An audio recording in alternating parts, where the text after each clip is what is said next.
এভাবে যদি এখান থেকে আপনি ঢেউ আঁকতে পারেন তাহলে আপনিও এই দৃশ্যটি আঁকতে পারবেন।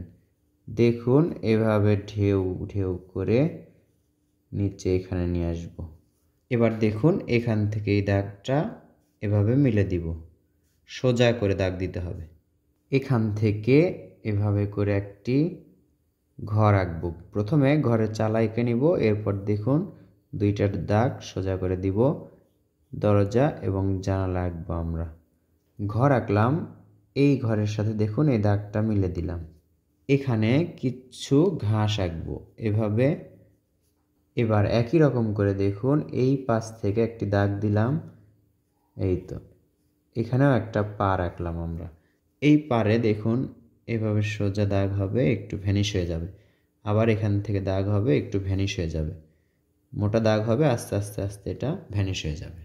তো বন্ধুরা এখানে দেখেই বোঝা যাচ্ছে এখানে উঁচু একটি পাহাড়, এখান থেকে সোজা একটা দাগ দিলাম। তাহলে দেখুন এখানে একটি সূর্য আঁকলাম।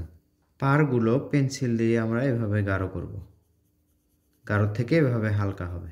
এটাই সিম্পল এবং সুন্দর একটা দৃশ্য একটি বৃত্তের মাঝে। এভাবে আকাশে দু একটি উড়ন্ত পাখি এক দাগে বা দুই দাগে এঁকে দিবেন, তাহলে দেখুন আরও সুন্দর লাগবে।